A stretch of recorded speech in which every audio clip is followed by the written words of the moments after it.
Welcome back to The Backmarkers, the F1 podcast by new fans for new fans. My name is Mike Hurley, and I'm joined by Austin Evans. Hi, Austin. Hello, hello, my friend. Welcome to the summer break, where it's time to Yeah. take 3 to 4 weeks of nonstop rumors and speculation about everything possible that could happen that actually won't happen because it won't be that exciting. But it's fun to Silly speculate. season has started, and we will talk about that. But I wanted to get your thoughts on this season so far. We're like halfway through. I think we're halfway through, right? I know it's a little bit different Pretty this much, year yeah. because the season's so long. I think we might not actually be halfway exactly. I'll check that in a second. I But think we're like one race past halfway, but yeah, like okay, time wise, it's a little different. Yeah, but yeah. I will say, if we were talking, 2 months ago, 3 months hmm ago, I'm like, oh, here we go, Max can win by 400 million points, yada yada yada. It is actually turning out to be a real classic season. I mean, we've had 7 different 7 winners winners so this far year. this year. Yeah. Like this is, I don't know what happened, whether everyone started catching up at once or Red Bull hit like a wall or whatever, but like they started out so strong. hmm And now I don't think that they're necessarily behind, but it's competitive, right? And we haven't Yep. seen multiple teams be competitive in a very, very long time. So I Yep. I personally have been super amped. I don't know. I feel like especially the last few races, you might have been a little happy to see. Maybe Well, taking a guess. we can get to that specifically in a minute. But like I've also loved this season. Like Yeah. started off and it was like, oh, here we go again. But it has absolutely opened up, and I think we've got a little bit of column A, a little bit of column B kind of situation going on. I remember when we went to see the Red Bull car launch, and they said like we've redesigned it. I think I remember saying to you at one point of like, well, that seems like a big risk, and I think it is a bit of both. I think that the Red Bull isn't as good, and everybody else Yeah. got better. I think because and Yes. basically. I know that the theory that Adrian Newey gave is what's happened, which is that everybody else is designed closer to Red Bull. But I kind of still don't understand why they didn't just stick with what like that they just didn't take this anyway. But who knows what the real reasons are? But what we have ended up with is the most competitive season since 2012. 2021. I mean, like in my recent Oh, time, oh, just oh yeah, yeah, yeah, definitely in the in most that recent. there Because are multiple people that can win races. Right? exactly, yeah. Like I mean, you think back at the last. I mean, honestly, like 7, 8, 9 years. Yep. Most of the time, there was one, maybe two teams dominating, but almost always Yep. one. Yep. And then you would have a third team, which for a while was Red Bull, who would maybe like snipe a victory here and there or whatever. But for so long it was full Mercedes dominance. You would have a couple hmm of pockets of Ferrari doing well, and then then maybe they got in trouble, whatever.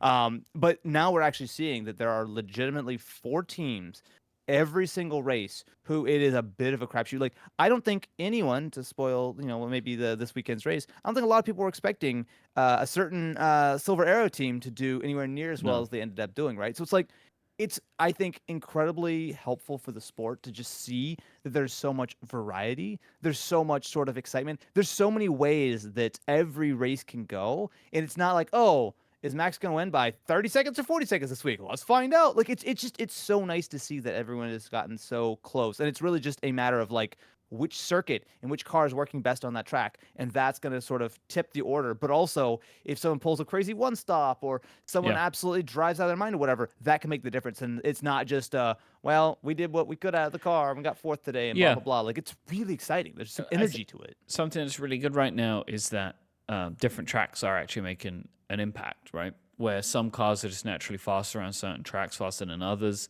or then on other tracks, a team might need to be fast and have a strategy benefit to them. And we've ended up in a scenario where, yeah, like I think what is it, like 3 of the last 4 races Mercedes won, but Yeah. really McLaren has actually been the top team. I think as we Yeah. stand Yeah. I right agree. now today, McLaren are the top team, kind of pairing wise. Yes. I mean, again, if you take the last 4 or 5 races, you've put Mercedes behind, which is really weird because you're looking at pairing, right? We will. I think we will talk specifically about Checo a little bit later on in the episode, but Yep. like obviously my actual favorite thing this year has been Lando, like seeing Lando take the place that I have long and many have long believed that he deserves as a race winner and possible future world champion. Like that he is putting that, like we are seeing that now, that like even on his off weekends he's still performing well, like last weekend was an off weekend for him and he still did a good job, right?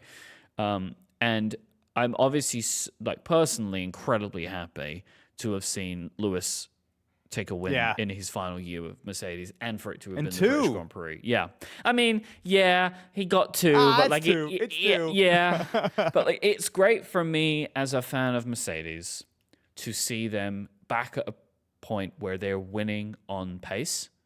Yes. Like that, not some random weird thing. Because I've seen that, right? The last few years we've seen that where like, oh, they won because everyone crashed or someone got disqualified or like whatever. But like they had a on pace 1-2 and something got messed up with George, right? Like I've seen a bunch of theories, but no one's been like it doesn't seem like Mercedes have actually said what the issue was, except for they screwed up somewhere with the setup or whatever it was. Felt terrible for George, but like, seeing Lewis put in he's got a couple of wins under his belt. Seeing Lando now with the positions that he's been finding himself in. Yeah, I think it's fantastic to see just a bit more variety. Yes. I completely agree.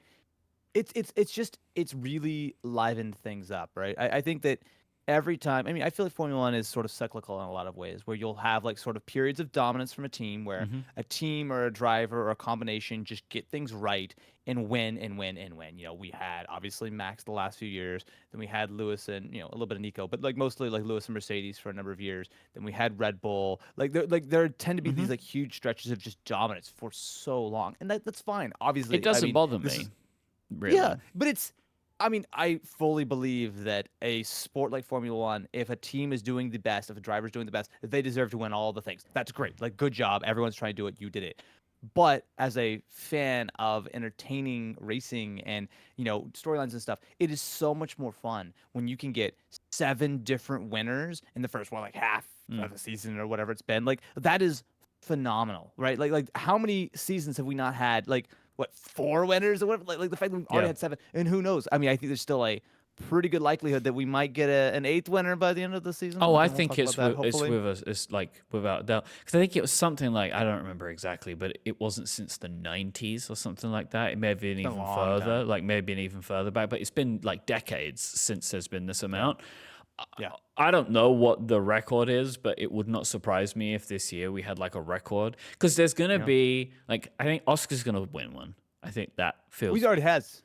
Did he win? He hasn't won a Grand Prix this year. Did he? Yeah, he won. Yeah, he won 3 or 4 lots. Yeah. No, he won a sprint. He hasn't won a Grand Prix yet. No. Oscar won like 3 weeks ago. No, really? Yeah. Yes, he did. Dude. Yes, he did. He did. You know why? The reason I don't remember is Oscar Piastri refuses to celebrate.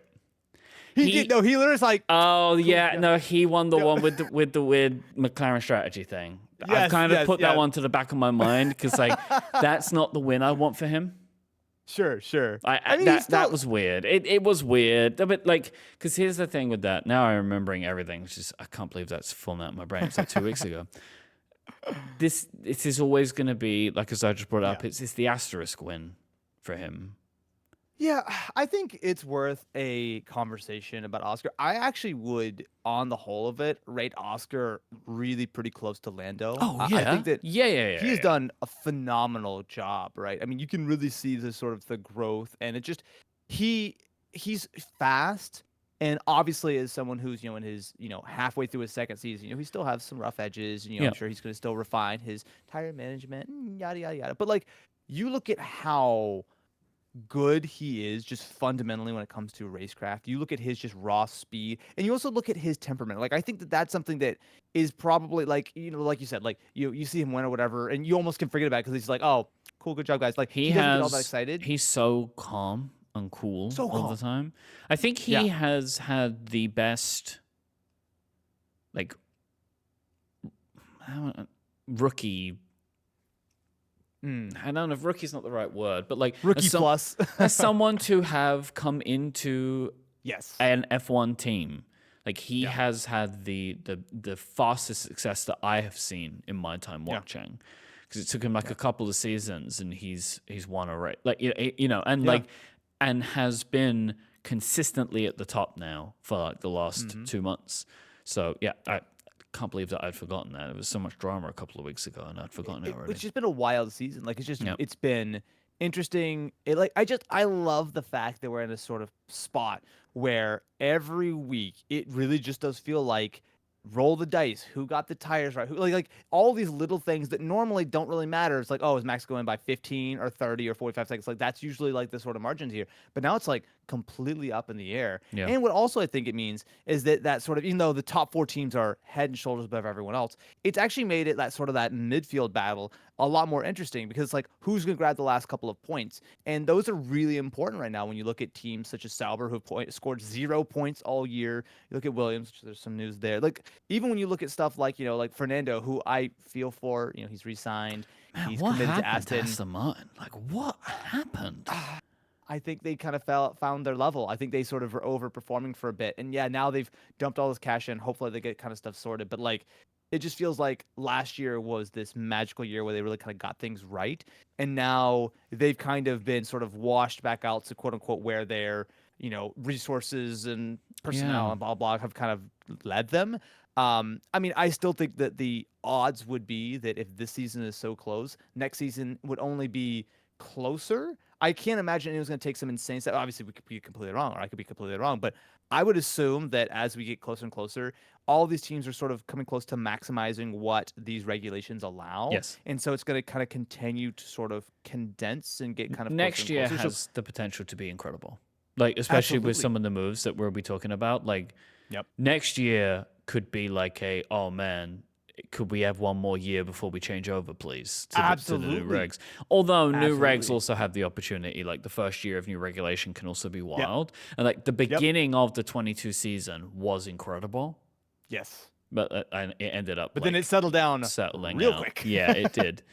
But who knows though, right? Like what it's going to be, Yeah. because next year it's honestly too complicated right now for us to even try and dive into. I think, but like with the combination of like the adaptive aero and the new engines, Yep. like Oh, totally who different. knows? Like it could be a team that could win next year might not be any of the teams that are winning this year, right? Absolutely. Because I think who knows what's going to happen? Yeah, I think the best way to think about it was back when the last time we had a major engine reg change, which was 2014, I think. And that was a year that Mercedes aced it, right? Like the Mercedes power unit was way faster than everyone else. And because Williams was a Mercedes customer, even though at the time they had still been in pretty rough shape, suddenly they were right up there just because they suddenly had, I don't know, 30, 40, 50 more horsepower than everyone else, right? Like you just don't know. And sometimes you see what we saw in 2022, which was Red Bull pretty much got it right. Maybe Ferrari had it at the very beginning, but Red Bull got it right and just ran away with it. And that's very, very possible. But also, it's just as likely that suddenly, like Aston and Honda have a way more horsepower, figure something out, and suddenly they've got a 6-month or a 12-month advantage. Oh, that's Like, funny. It just feels like it just. I've just taken a look at that. Sorry to interrupt you, but the 2013 constructor stand-ins, Williams were 9th with 5 points. And then in 2014, they were 3rd with 320 points. Yep. So that really helped. They had more power. Absolutely, Wow, that's right? incredible. Who knows if Honda get it right this next time? Who knows if Audi can get it right, which we'll maybe talk about. I mean, obviously, the obvious. My thought is you should always just assume that the status quo is roughly going to be there, but maybe so one team gets a little bit better, one team's not quite so much better. I mean, you look, just don't I know. put Red Bull as like the biggest risk, like for next Totally. year. They have the Yeah. biggest risk because yes, we're all starting from like new regulation, but they're starting from zero, right? Like where We were there. We've seen it where they've had to build Yep. up to just to get to a point where they can turn an engine on, and then like where like it's you can recruit and recruit and recruit, and you can put all the facilities in place that you need, but there is an institutional knowledge that is required for excellence, and maybe they've been able to speed run it, but I consider them the biggest risk Completely agree. for next year. I think Outside the line of that really Audi. Well, yeah, that one is the real wild That card. one's I the mean, it could work. real one. Yeah, that one. But the line that really just has been stuck in my head ever since we were there is when we did our tour of looking through Red Bull powertrains, which is incredible. Like honestly, the most incredible So good. experience I've ever Yeah. had, and like a tour.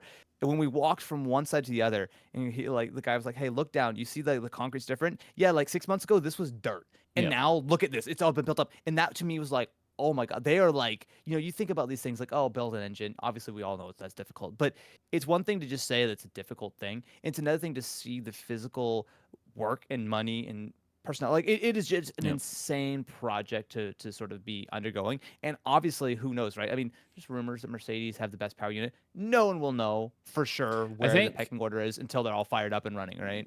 I don't know if this has been announced yet, but there was reporting that Alpine are going with Mercedes.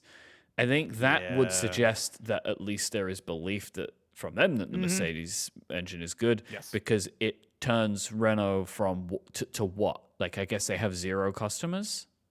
That would, yeah. So right now, I mean, I Alpine's know the it's only only one them running it. now, right? So they would go to Yep. zero, and you Yep. can't imagine that anybody is going to go with them. I feel like Yeah.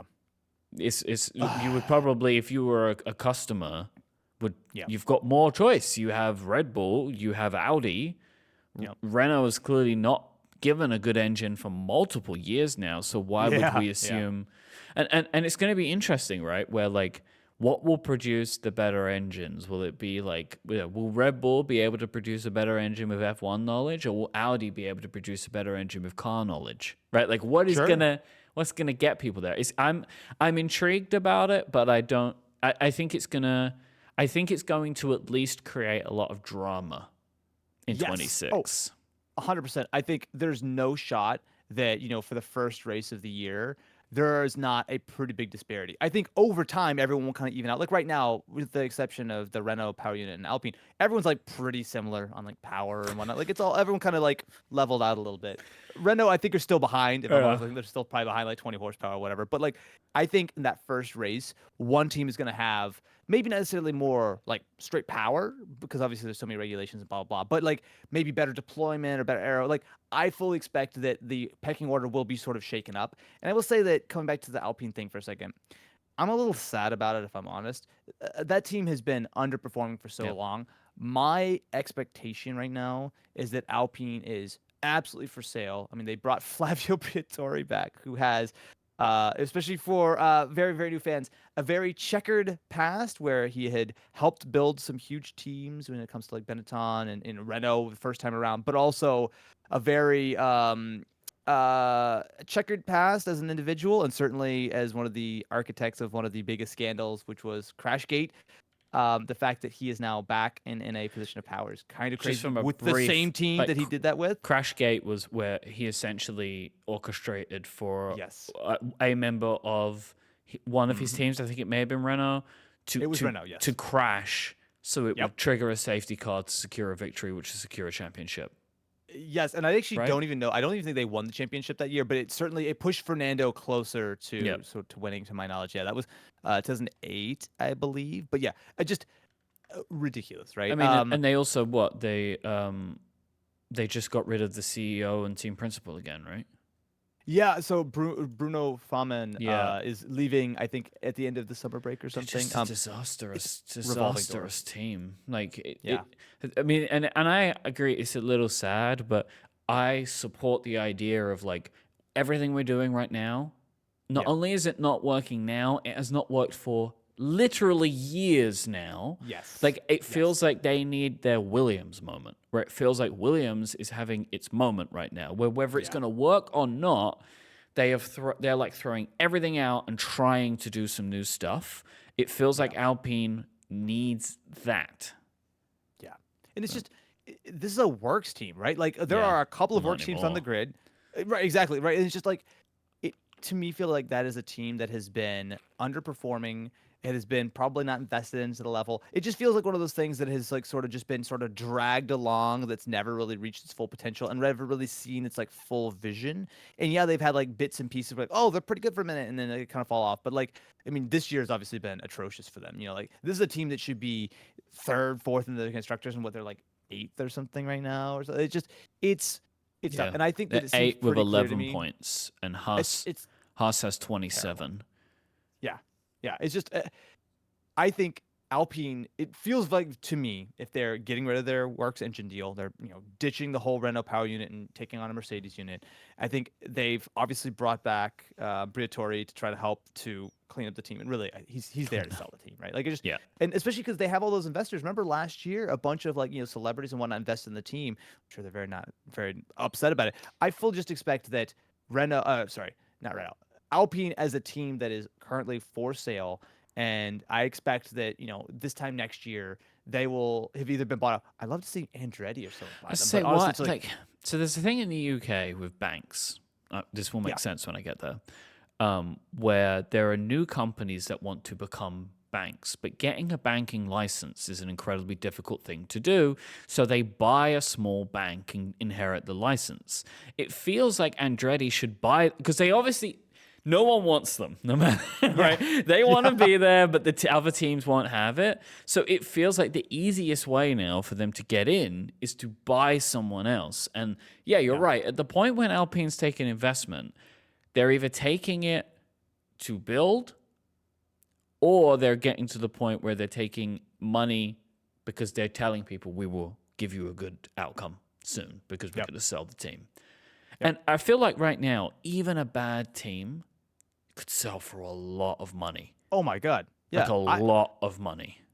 The estimates that I've heard are in the high 100 million range. So like 6, 7, 800, maybe $900 million. I was going to say, I figured an F1 team would be a $1 billion thing. It's not crazy. Honestly, like I think if Alpine are truly for sale and they're truly, having these conversations with whoever might be interested, I don't think $1 billion is like a crazy valuation. Because Certainly your for long-term value potential is massive with an F1 Absolutely. team. So with a there aren't businesses like this, right? Where you have an understandable, reliable, fixed cost now. Yeah. Right? Yeah, absolutely. And I mean, I don't really understand how the sponsorship works, but like you could just make way more money, right? And you've just got the money. Sure.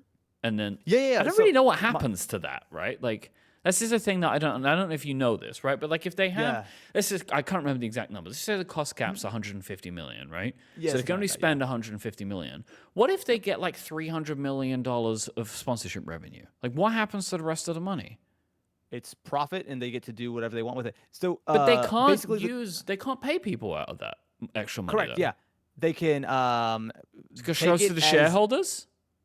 Honestly, yeah. I mean, there are certain cutouts for like certain things, like their historical racing and yada yada yada. But like, yeah, it is essentially the cost cap is designed to help improve competitiveness, but really the answer is to improve profitability because for so long, with an unlimited amount of budget, every team was incentivized, a Ferrari or Mercedes, whatever, throw in, not 150 million, but how about 550 million dollars a year, just lighting money on fire, just absolutely like crazy because like whatever, like the value that they were getting when they were getting championships left and right, and Ferrari, it's easy to forget. Ferrari is a massive brand. They spend $0 on marketing outside of racing.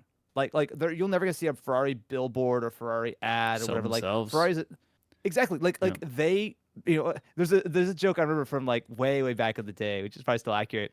When you buy a Ferrari, you're spending $200,000 on the car, and you're giving $100,000 donation to the Ferrari F1 team. And like that's not, I don't think like that's not a completely unrealistic thing because like you think about the value of these things and whatnot. But now it's a fundamentally different business, right? Where Formula One is way more popular than it has ever been, right? It reaches an enormous audience, and you can call it the Drive to Survive effect. You can call it, really, I think it's the backmarkers effect. I think that, Yep. we really just We pushed, did it. this is a little niche sport, but like, it's just one of those things where, yeah, every team really should be profitable. And if they are not, they really should be. And the valuations of these teams have sort of ballooned in the process just because, like you said, they've made it very clear you cannot make a new team, right? There's no new teams out there. But what you can do is buy one of the existing ones, which again pushes up, supply and demand, baby. You can't get a new one, but you can buy an old one. That's just I might try and look into this more, just about the money side of it, because like if there's going to be extra cash just because of how the sport is right now. So like, where does it go? Yep. And like clearly you can't, like, if let's imagine it goes to the shareholders. Sometimes the shareholders are part of the teams. right? So say like Yeah. Toto. So Toto, like yeah. he obviously has a salary which is fixed under the salary cap, but he could take additional money as a shareholder in theory. So So then there like why could are, they not make like yeah, George Russell a shareholder in Mercedes F1 and they yeah. could pay him more?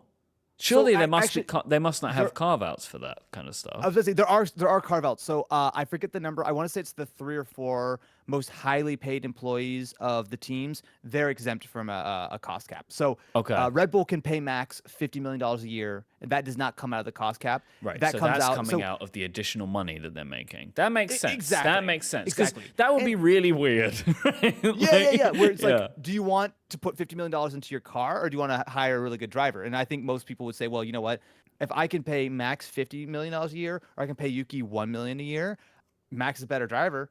He's not 50 times better. I could put $49 million more into my development, which is why they have Yeah. those carve outs for. Because Again, don't call me it wouldn't make logical sense anymore, would it, if you couldn't do stuff exactly. like that? I think it's the 4 most paid driver, or Okay. not drivers, just team members. Right.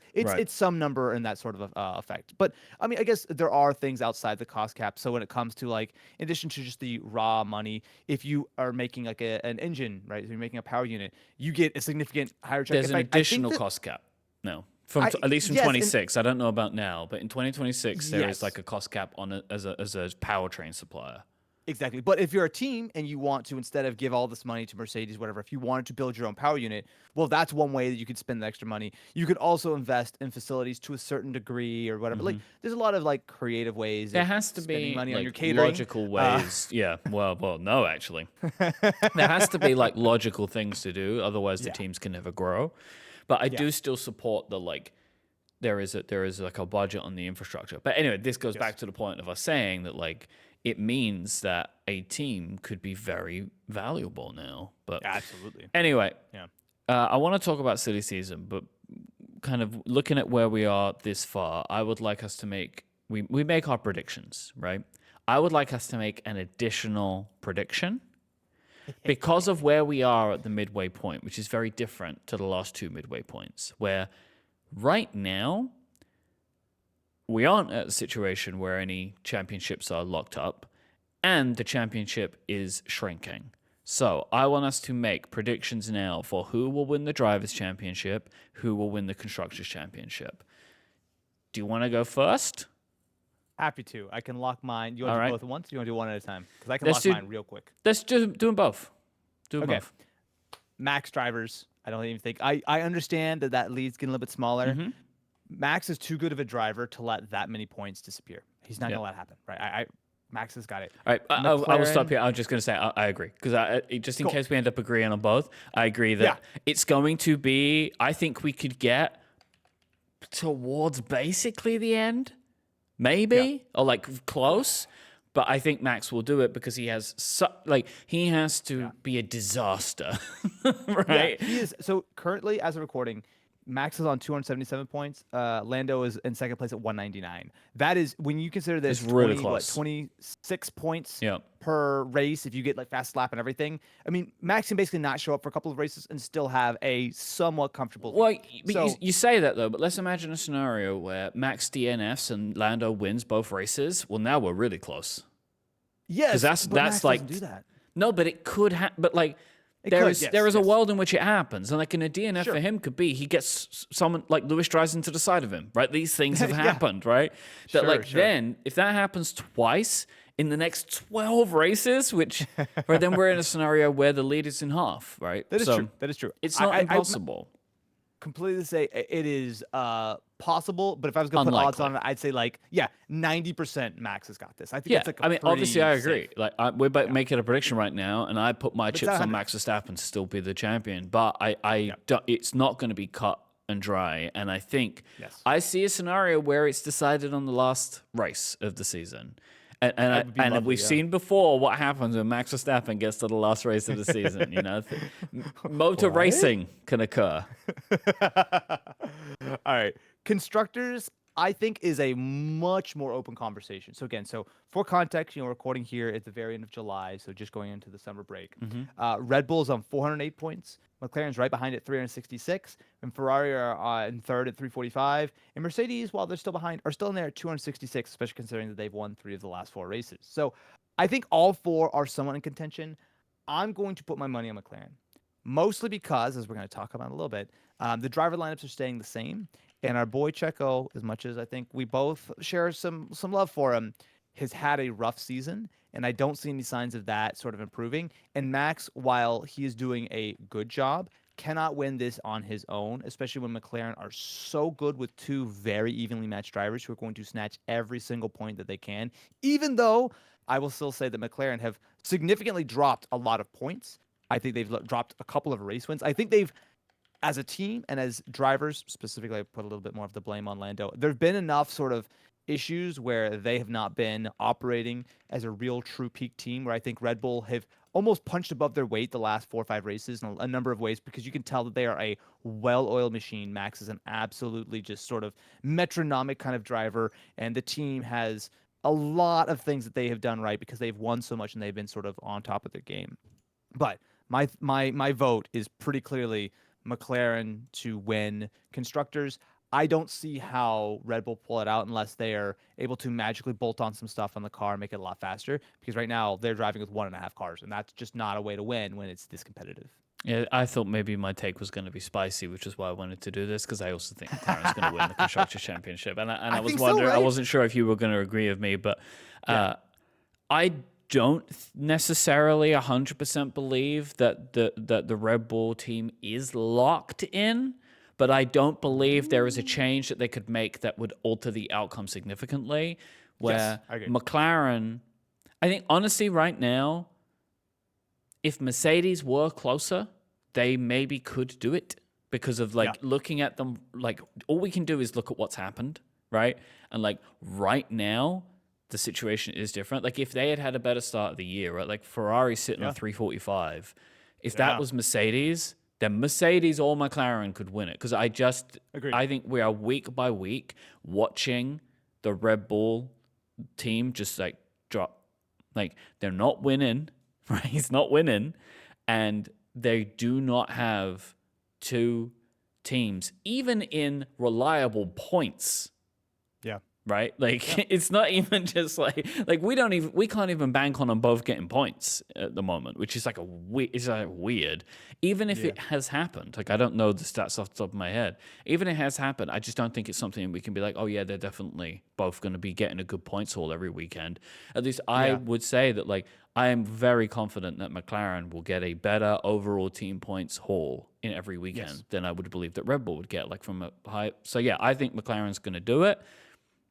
And I think Mercedes will get closer than Ferrari is right now. I think, like, with the way that it's looking, which I wonder how Lewis feels about that. But well, you know, he made his decision, and I still think he made a good one. But who knows? I think McLaren will take it, which would be be so good. It's the thing I want most. It's the thing I want most is McLaren to win the Constructors' Championship. I agree. I will say, if Red Bull win, it's not going to be because of McLaren. It's going to be because teams like Ferrari and really Mercedes are going to be sniping for points. They're going to be taking points off of each other. I think that's the only shot that Red Bull have, is that, Max has the vote.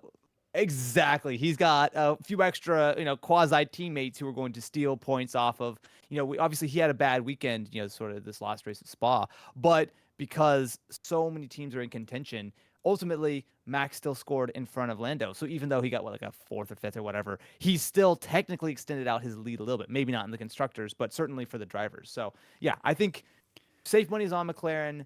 Wild card would be Red Bull holding up, just because everyone else keeps sniping and sort of taking points off each other, which means that Max can single-handedly win it. But we'll see. I was just looking at Max's results, and it is weird, like, just how it has it's fallen apart more recently than it feels. So going back to the beginning, first, DNF, first, second, 6th, that was in Monaco. First, 5th, 2nd, 5th, 4th. Yeah. And I think, genuinely, unless something's changing at Red Bull, which we're not at least getting a hint that they have some major thing coming, at least not that I've noticed, that like 5th, 2nd, 5th, 4th, that kind of feels like what they're going to be in. Yeah. Because the other teams, they've got 2 cars, right? Yeah. Like, together, high, like in a position, and that's just not something that Red Bull does not have. Yeah, and I do feel for Checo, right? He is obviously getting roasted right now. I mean, the pressure is on him more than I would say most drivers would ever get in their career, right? And it's justified because again, Formula One is a sport that is literally about who is the fastest. It's not about anything else. I mean, Hmm. obviously there's other factors, but like that's what it comes down to. I feel for him, but ultimately no one is owed a seat, no one is owed a contract. Like, you were there to perform, and if you cannot perform, then I'm sorry to say, that's it. And I think Checo should find himself to be very fortunate that Red Bull have tied themselves into knots to the degree where they don't really have a good replacement or really a backup plan, which seems insane to me as a team who owns another whole team, which has all these drivers who would kill to get that seat. And yet, for a variety of reasons, they've made the decision. And in case anyone has not Yep. heard the news, supposedly there was a meeting right after Spa at the Red Bull factory where Christian Horner's like, "Yep, you know what? We're happy to say that Checo is going to continue driving for us for the rest of the year, or at least, sorry, he's going to continue driving for us." I think he did kind of leave the door open that like I don't it's not I don't nailed believe on, but absolutely anything that team ever says when it comes to the driver lineup. Like, and I'm not trying to be like a troll. Like, there yeah, have been so many instances where they have done this, and then they will yeah, just pull someone out because they don't care. Like, in that regard, and we've seen it time and time and time and time again with like so many people that are currently driving for other teams who have been kicked out of Red Bull halfway through a season, like, which is just like mm, such a weird thing to do. Where they've just, yep, we don't yeah, care. And I genuinely believe that if Sergio finishes out this season and continues into next, it is only because they have gotten themselves into the situation that you mentioned where they just don't have someone that they think is better. And that is yeah, also purely a poor management thing from them because of the precedent that they have set, where they had yeah, talent like Pierre Gasly, talent like Alex Albon, who yep, could be in a much better place than if they yeah, hadn't just thrown him out of the team. Yeah. yeah. So, yeah. I think if there was a clear upgrade in the Red Bull stable for Sergio, I don't think he would have that seat right now. Like, No. he is there And, because and this is, he's having a rough again, time, but the mismanagement. Daniel Ricciardo mm, should not be in that seat. I just don't believe that he should be there. Like, yeah, I feel like yeah, there was not a reason to do that other than the fact that they like him, when they yep, should have put Lawson in that seat to just see what happened. yeah, He's clearly a future talent, yeah, potentially, and I love Daniel Ricciardo. I do not see a scenario where he was going to get better. yeah. And it's tough because I think my assumption right now is that Checo is maybe not like locked on for the rest of the season. I think he's certainly at least going to get a few more races, right? I think they can give him at least a few races to see before they sort of try to pull the plug. Because I think they are quite clearly, for a variety of reasons, committed to him, at least for this year. But what the hell are they going to do for 2025? Like, what are they going to do? Because, like, Again, it's I mismanagement. don't have this. There's It people is, they've yeah, let go now that would have sat yeah, great in there, and it's either because people don't believe in Red Bull, right? Like, because you yeah, just don't want to be in that machine, yep. and or they built the team around Max from like to potentially what seems like toxic levels to anybody else sitting in that second seat, that now nobody Yep. wants to be there. And Yeah. so now you're in this scenario where it's like, well, now you've got to give him the car where he can bring home the championship on his own, and you haven't done that. So like, Yeah. it seems like this is Very where I precarious. see they have such risk going into Yes. 26. Yes. Absolutely. Driver side, engine side, car side, lack of Because Adrian Newey side. Like, what if you lose Max Verstappen? Then what are you gonna absolutely. do? Absolutely. You cry. They're And done. Christian gets another Right? job. Like if we end up in a situation where like their engine doesn't perform, so Yeah. Max leaves, Yep. and you've gotten yourself into a situation where nobody wanted to drive for you because they don't like the kind of dynamics that you've built up. It is so weird for them to have a whole second team, and Yeah. they've built that team to a position where neither of those drivers can replace somebody else. Yeah. It's just It doesn't make sense. uh, yeah, I think we could have a whole hour-long Yeah. conversation about Red Bull because it's such a mess. But ultimately, they are winning constructors. They are winning drivers right now. They are clearly have come off a huge run of success. I think it will really determine a lot based on if they're able to get any more momentum. Like, are they really going to be like Max is going to be sniping for thirds and fourths over the next, half of the season? If that's the case, I think we're going to have a different conversation than if they can kind of maybe get a little bit more competitive. But who knows, right? Yeah, It's there is a really hard to say. scenario where none of this like matters because they pull it Yeah. out and do it again. Absolutely. But Absolutely. I still think that does not. I think that is a success hiding the Yes. flaws There's scenario. the which- cracks yeah. are being papered over Yeah. left and right now, and something's gonna happen. And we saw earlier in the year when there was all the drama about like, oh, like is someone gonna get pushed out, and obviously whole Christian Yeah, stuff. and will everything. Like, Max it's just- stay? Right? Which yeah, who knows, man. All I know is that Woo. the second Mercedes seat's not done yet. Oh my God, yeah, it's crazy. But that we'll get to should that. Be like, We'll get to that. Like, Let's take that a feels like break. footnote. And then we will talk about the rest of kind of the driver pairings. Right on, let's do it. All right, you got the timer ready? I'm getting the timer prepared on my Z Flip 6, of course, the preferred timer. Oh, very device. nice. Very nice. Got the upgrade. All right, I am ready when you are, my friend. All right, count me in. 3, 2, 1, begin. This episode of The Back Markers is brought to you by The Racing Line. The Racing Line is your personalized motorsport calendar application covering over 100 series from around the world with up-to-date times and dates for all sessions. All major series are covered. Formula 1, Formula 2, Formula 3, Academy, IndyCar, MotoGP, NASCAR, Formula E, World Endurance Championship, WeatherTech Series, European Le Mans, and many more. If it has wheels and an engine, it's in The Racing Line.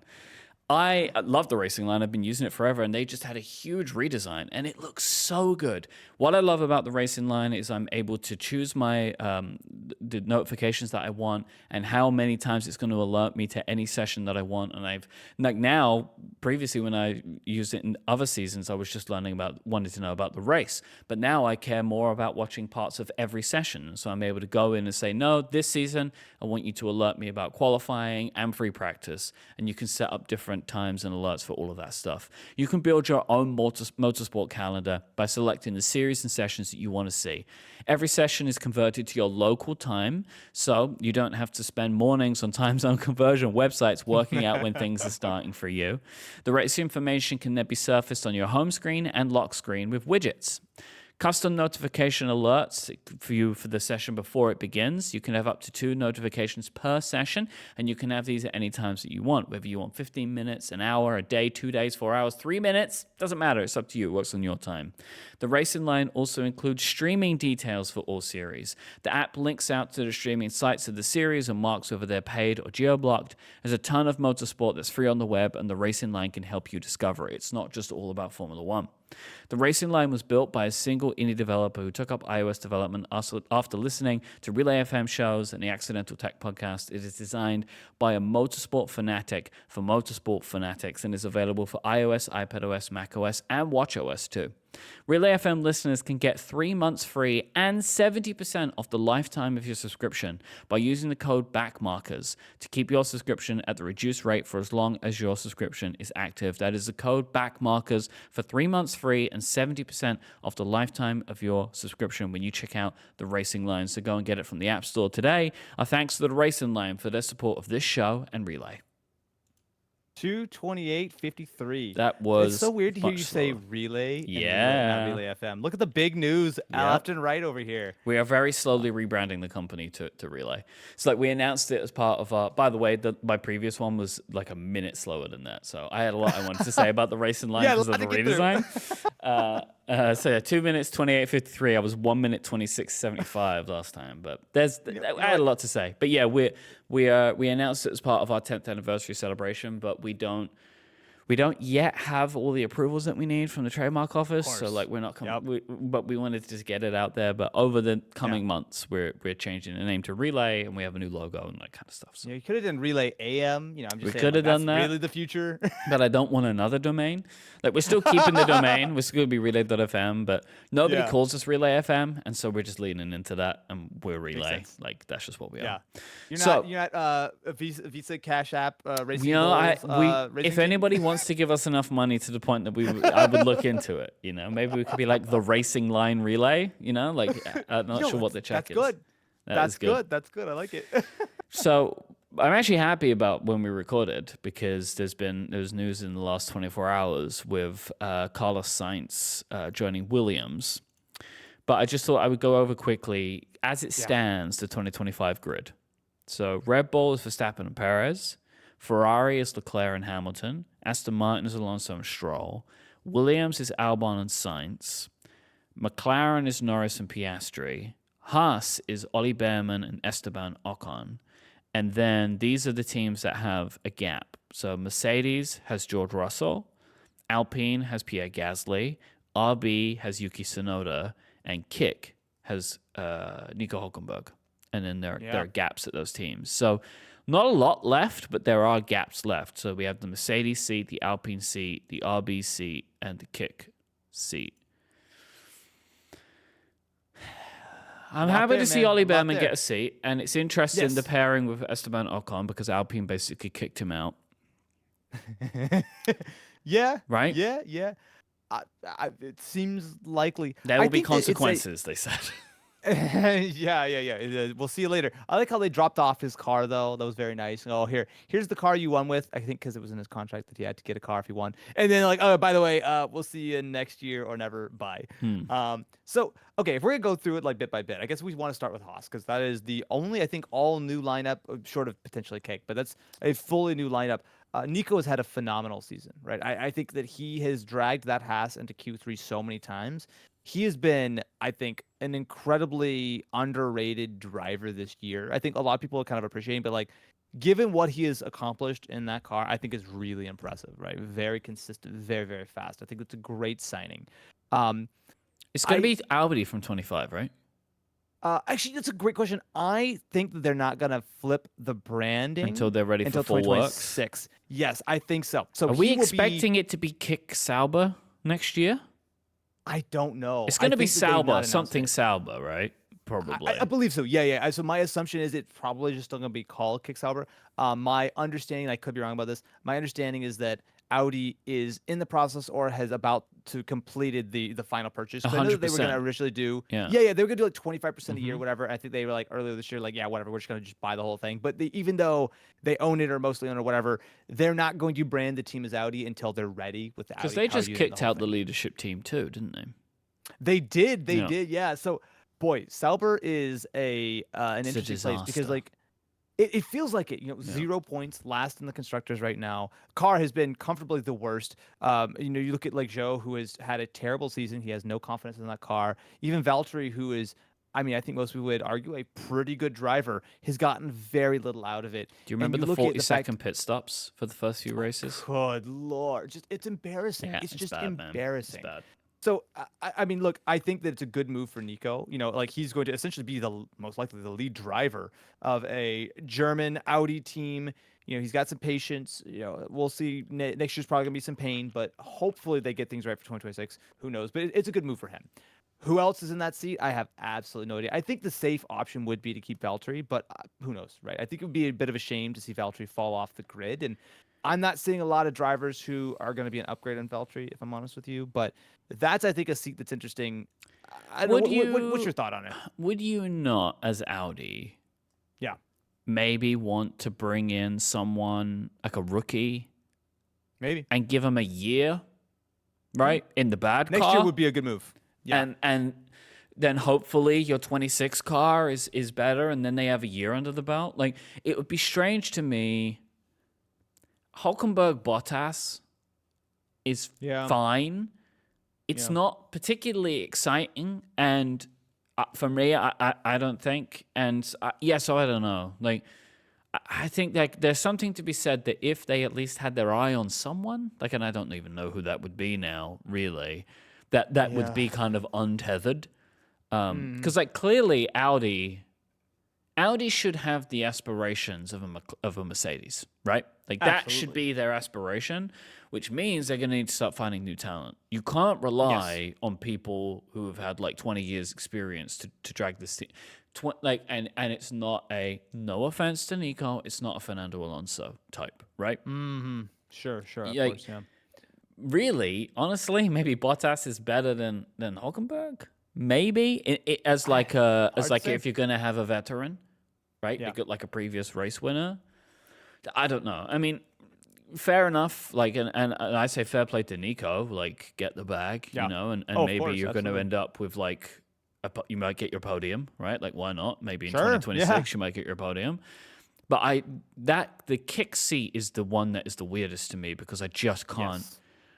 I can't place what Audi's thinking is and like what they're looking for because Audi is making all the decisions now. Like Yeah. it's Sauber by name only at this point. Yeah. It's very strange to me. Like the Hulkenberg decision was strange to me also because Yeah. it had been rumored so long that Sainz was like delivered for that. And Mhm. don't forget, we've got Bonotto now, right? That's the thing, right? So like Yes. Seidel's out, Bonotto's in. It's like I don't know what's going on over there anymore. Yeah. They're hard to pin down. Yeah, it's really tough to say. I think it's a team that needs a real reset very quickly. They had better hope that they get that power unit right because not a lot of other stuff is going well. I do agree though, if they have a promising junior who they want to bring in, next year's perfect, right? Like bring someone next year's gonna suck. I think everyone knows that next year's gonna suck. But for 2026, it is a matter of getting the experience and getting ready. So we'll see. I think good move for Nico. I think it's it's probably an upgrade. Certainly, it's probably gonna be an upgrade when it comes to cash. And I think he's a good sort of pair of hands. But yeah, I have no idea who's gonna land on that seat. I will be curious Just to see. great But comeback from him, right? absolutely, yeah, he didn't have a Just seat great. for what, 2 years or something, Yeah. 3 years. Like he was out of F1, and the fact that he now has come back, but come back and is better than ever, Yeah. is incredibly impressive, right? It's But super I good. will say, can I just? I was completely off topic, but I just throw like a theory. We see so many drivers who are, I say, on the older side, No, like they're maybe older. mid late It's 30s. fair to Yeah, say, yeah. like compared to the I mean, rest of the sports history. absolutely. I mean, Fernando's what 40, like 2 or 43. Like Hmm. he just had his birthday. I think. Can I just throw a wild theory out here? I could be completely wrong, but just throwing it out here. I think that these cars are maybe a little bit easier to drive when it comes to like the response time and everything like that. To the point where I think, I mean, if you look at like something like esports, by the time you're like mid late 20s, you're like aging out. A lot of people are aging out because you don't have the sort of the reflexes and everything that you need. I'm curious to see with these new cars, they're going to be significantly more difficult to drive, is my assumption, when it comes to how to deploy all the electrical And energy. more They're going to have so much complicated. less downforce, right? Yeah. Like these current cars, I'm not going to say that they're easy to drive, of course, right? Like as we've established, neither of us are going to be able to go and put in a purple lap or whatever in our lives. But I do think it's like one of those things where if the cars have so much less downforce, they're so much more difficult to drive. I almost just wonder if some of the younger guys are going to have a little bit of an advantage just because they're going to be like, obviously experience is incredibly important, but so is your response time, everything like that. And I just wonder slightly if some of the guys who are maybe getting a little bit on the older side are going to have a little bit of a struggle when it comes to dealing with cars that could potentially be significantly a step more difficult to drive. Just throwing that out No, there. it's an interesting theory. I mean, there's clearly something to be said that these. I think it is a combination of modern medicine and, which is like people are younger for longer, right? Yeah, yeah. And also that there's something going on with the newer crop of car that they have enough affordances in them. Yeah. That means they are drivable longer, but people. And it's you think And about the there's skill set, right? Yeah, yeah, and maybe there's something to be said about like if the cars. I mean, we'll find out, right? Like maybe we're in a scenario where these cars have less downforce, and the only people that know how to drive them are the people that used to drive them, and all the younger kids Yeah. just can't handle it. Totally. Yeah. I mean, there's But I think it's going to change, and I can definitely see a scenario where if they become more physically demanding, yes. it's going to change the lineup. Like we'll see, right? Like Yeah. maybe someone like maybe like a Lewis Hamilton can handle it better than a Fernando Alonso, or Sure, yeah. maybe a Leclerc can handle it better than an Alp. Like there's going to be a thing where maybe a different physical conditioning might be required than what these Yeah. guys are currently And doing. the skill set being maybe the tires are a little less important because there's so much emphasis on Yep. how well your years of experience is incredibly important when it comes to bringing the tires in, knowing how to pick your battles. But then there might be a thing where, hey, you know what, you can't take Eau Rouge flat anymore. Who's the driver who has the best response to catch the last? Like, who knows? I think it's just an Yep. interesting thought that like these It's a- regs may kind of shake things up a little bit. But that it comes from a good point of like something has happened that the guys they're in their 40s, We Yeah, have yeah. people winning races in their 40s. Yep. That has not happened before. Like Lewis Hamilton is in Formula One terms an old man, and Absolutely. he has won 2 races this season. Yep. Right? Like it's strange. There is something that has changed for sure. Yeah. Yeah. So just right. a thought. Just a thought. So that's who. Is there any else that you want to pick on? Any other teams that you want to pick on specifically? Because you I wanted to think talk it's about Kick. yeah. I mean, Kick is tough. I think Haas has a very interesting lineup when it comes to you've got experience with Ocon, you've got a rookie in Behrman. I think that's a generally speaking good approach for a team. Experienced set of hands, fast, potentially really good newcomer. I think that feels like it's a good move, especially with where that team is. Decided I'm not a fan of Esteban Ocon's kind of like general driving What? style. I've never heard of that before. Someone's not a fan? Yeah, That's crazy, Mike. I don't know. I think the last couple of years, he has kind of, I feel like a Verstappen mentality without the skill. Ooh, that's not a good combo. Come That's on, not a good combo. What are we going to say that Esteban Ocon is not as skilled as Max Verstappen? Like I don't feel like I've kind of just dropped an atomic bomb here. But like I don't know. drives, I feel like Esteban's number 1 to me. He drives angry. Yeah, which is like I think a thing that Max does too. But Max has the skill to channel the anger. Yeah. Unless he's been up all night sim racing. Oh boy. That's I want to give another hot take here. Okay, I don't disagree with the fact that they wanted to put restrictions on him. Yeah, I actually agree too. Because I always find similarly, I can't believe that some of these guys are allowed to. I can't believe that they let Lewis Hamilton skydive. I can't believe that they let any of these guys out on bicycles. Like seriously, like it boggles my mind some of the things that these drivers are allowed to do during the season. Yeah, because like they are these like incredibly delicate machines of their own. Yeah. Right? Like it's always weird to me some of the stuff that they are like quote unquote allowed to do. And yet he should not be up all night. Right? Yeah. Like he shouldn't be doing that the night before a race. It's dangerous for him to be on like, I don't care what people say. Oh, he can sleep different. I don't know. For the day that he might not be able to perform on 3 hours sleep means that he should not be ever allowed to do that. I feel. I agree. I think he's being paid an exorbitant amount of money to do a job, and you need to bring your 100%. And I don't think there's an excuse about like this and that. Yeah, if anything, just for the respect of the people, all the guys and girls back at the factory that you love when you win means that you should be bringing 100%. And that even if you are 100%, you should never be allowing people to think that you're not. Absolutely agree. Right? Yeah, no doubt. And I think this goes for all of the stuff all of the extracurricular activities that these guys are doing.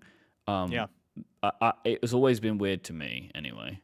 But so Haas, I think it's a pretty good lineup. Yeah, I I just don't know about Ocon, man. I just don't know. I'm genuinely I'm surprised. I thought you might be done. Yeah, I think he is fast enough that he deserves a seat. I think temperament and whatnot is maybe a little different. I'm curious to see. I think it'll be an interesting benchmark for Behrman to have.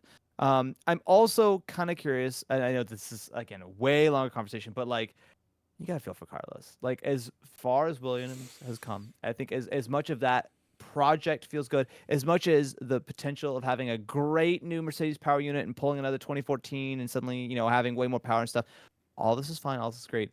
Boy, what a fall from a guy who I don't think there's really much of an argument is in the top, handful of drivers on the grid going to a team that is ninth right now in the constructors. Williams 4 points. I think that, boy, James Vowles is probably going to be MVP of the year. Just the way that he is sort of taking this team, trying to push it forward, even though the results have not done it, the momentum they have. The driver lineup, I think Alex and Carlos is actually a really good pairing. I think both of those drivers are very, very fast. I feel bad for Alex Albon, honestly. No, I do. Yeah. Right? Because he's gone now from team leader to no, you're not the team leader anymore. Like they may. Well, it's the same as what's happening to Leclerc, right? Yeah. Where it's like we might call, but like. But, I mean, we'll see, right? We'll see. Like for both, but for both Leclerc and for Albon, what happens next year, right? When like who's winning?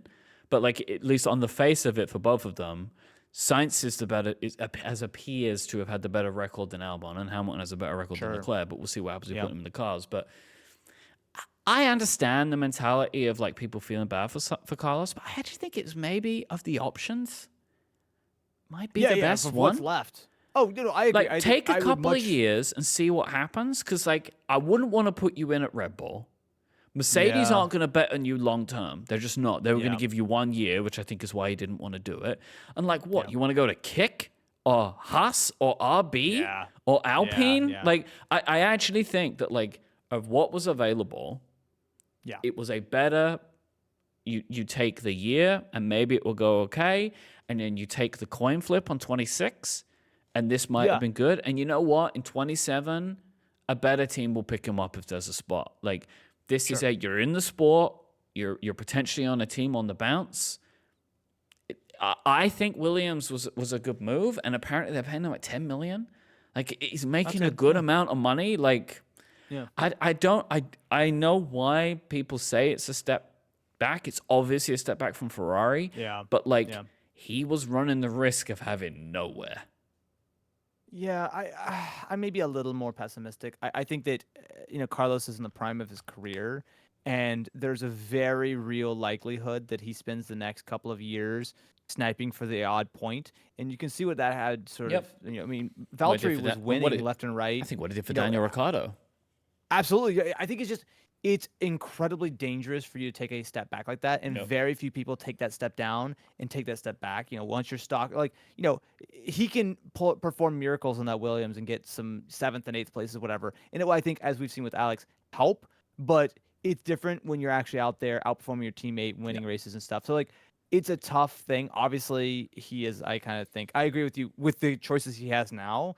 He's made the right one. I would bet on Williams above. I would bet most of the other sort of back half of the grid, but it's unfortunate. I feel like he does deserve a seat at you one of the top think- teams, and the fact. Do you Tough. think Williams paid him more money than Red Bull or Mercedes would have? Oh boy, I don't think so, but I also don't think that if it's not an option, it doesn't like you're only worth whatever someone will pay you, not what someone would have paid you last year or whatever. I Like, reckon he think- was an option for Red Bull if he wanted it. I mean, they should have. I think that would be a very, very clear upgrade, and they should have jumped on that sort of as that was an option. But I think, And I see a scenario potentially where, I mean, who knows? But I could see that maybe Sainz was like, I don't want to be in that. yeah, there's some politics there. I think Yeah. I feel like there's certainly some politics there. There's some. You want to be I mean, it made is what to it feel is. special, right? As a person, Yeah, as a talent, and I don't think that they would have done that. And like Mercedes, I also think were a great move. But let's talk about Mercedes. Unless you have anything else to say about Sainz. No, let's do it. I feel Look, for him. I feel have for no. him. I am cautiously optimistic for Carlos Sainz's future. I hope so. I certainly hope so. He deserves it. Yeah. I don't know what's happening at Mercedes. I don't either. I can't work it out. Do they have any backup plan if Antonelli is not ready? Like, I'm just trying to think, like who's left? And, like, Mick what they could Schumacher. do. I'm not joking. I don't want No. that. He's the backup plan. He's the reserve driver. I don't think that they want to do that. But if they can't put someone in that seat because they're running out of people, like who if they got Daniel Ricciardo, right? Like who's That'd available, be something. right? The people available, Yeah. Daniel Ricciardo, Valtteri Bring- Bottas, Bring Valtteri back. also yeah. genuinely great backup plan, right? Yeah. Put him in for a year, like warm the Yeah. seat for someone else. Kevin Magnussen. No. I'm just saying that these are the happen. people who are currently driving, right? Who Yeah. are not set anywhere. So it's Daniel Ricciardo, Kevin Magnussen, Valtteri Bottas, Zhou Guan Yu. Actually, Logan Sargent. I think that's And actually Logan the real Sargent. move.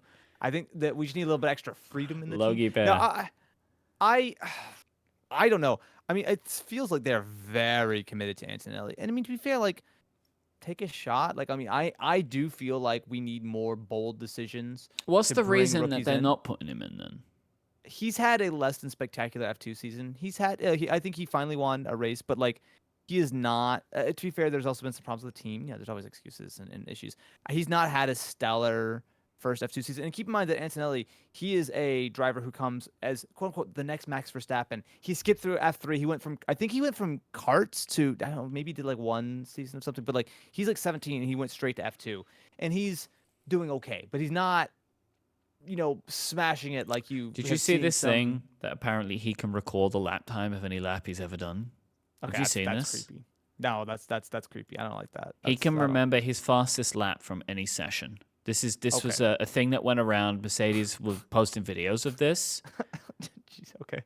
So- That's I'm going to read Wow. here from what webs? Planet F1. A new clip from Mercedes-Benz Brazil has emerged showing off one of Kimi Antonelli's insane hidden talents, remembering his exact lap times from every session he's ever run. In a brief video shared by Mercedes Brazil, it's a fan account, but it is a video. I've seen this video. His ability to recall his lap times in previous sessions off the top of his head with his engineer. So the engineer would say Melbourne quali, and he would say, I did a 29. And it's like Oh my fastest lap, God. Silverstone race 1, and he says 2:01.2. So he could just list. That's list wild. these That's things. wild. I would love to see him in the seat. I really do. I think that seems like the move, and I'm happy to see that it feels like Toto is willing to take a bit of a gamble because the safe bet would be get Valtteri back, get Alex out of his contract. Like there's the normal things. Bring in Carlos. They feel very committed, and you know what? I'm happy for it. I think it's quite the risk. He is going to come in very green. He is probably not going to hop in the car Dangerously and immediately green. be absolutely. But you know what though? Next year, I think it was probably a little bit of an easier decision when Mercedes were looking like they're going to be fourth or fifth fastest, and now that they're like, oh wait a minute, Mercedes are probably going to be in the hunt for wins next year. And I think that maybe makes the decision a little bit harder. But you know what? What a great story that would be, right? Because Toto obviously has been running this team for a number of years. He can't run it forever, even though he still owns a huge chunk of it. Imagine how great that would be for them to. Because what was the last time we saw a rookie come in and smash it? It was Lewis Hamilton, right? Lewis almost won his very first championship, not just races. He almost won the championship on his rookie season. So if you get Kimi in here as an 18-year-old kid who has a competitive car and he really is able to smash it, it will look like the most genius of genius mean, moves. yeah. And they would set Mercedes up for the next decade. So there's a lot of upside there. You also put though, a rookie into a competitive Yeah. car who smashes it into the wall each and every Yeah. week, right? Like that's very the risk. possible. That's It's the a risk. 50-50. And now you're in a situation where they could win the championship next year if they had George and Lewis. But they got to Yeah. a point where they pushed Lewis Hamilton out, which is what I now believe is what happened. Like that, I think they pushed Lewis to a point where he wanted to leave.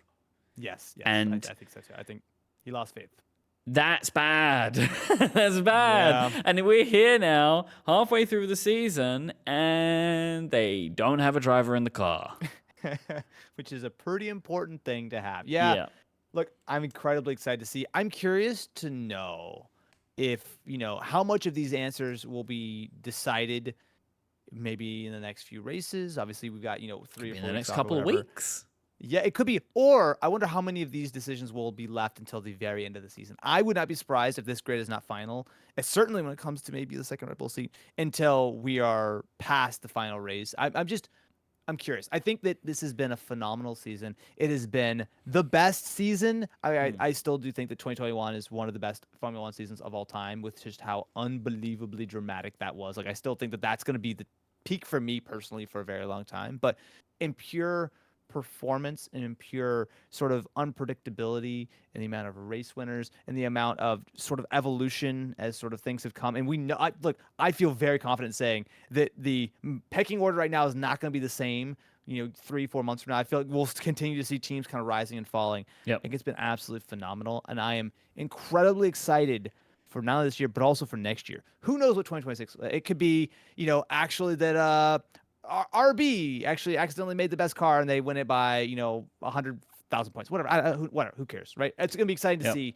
But I think, as fans, should really appreciate the fact that we're in, I don't know if it's like a golden age, but an incredibly good season. Yeah. Because these don't happen all that often. I mean, so we've it's time seen for it. us to just appreciate it. And don't forget, we have the looming specter of Adrian Newey. Woo! Yeah. He's Right. gonna go on extended gardening leave. He's going to Where's he design gonna land? boats. Where's he going to And land? he's gonna He's. land in a I've Red heard Bull a stunt lot of plane. rumors for Williams, man. I don't know if you've heard those too, but That would be wild. it would be incredible, right? He has earned his decision to go and do whatever he And wants. I think isn't that he's gonna go out isn't it there and interesting the potential of like, I'm gonna show how good I am. come back to Williams. I'm gonna bring a team from the bottom Yeah. to the top. That would be a incredible way to end your career. And Yep. if you're not able to do it, I mean, he has cemented himself. If as you're an not able to absolute do it, legend. what does it matter? Yeah, he tried. I would love to see it because, like, are you gonna really motivate this guy with money? I mean, he has made so much cash Doesn't by need it. building what 8 or 9 championship winning cars over the years. So many, it's so many different teams, right?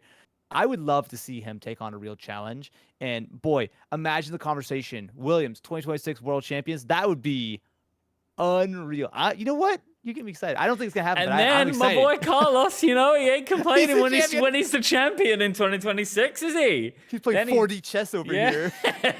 Carlos, he is the smoothest of operators.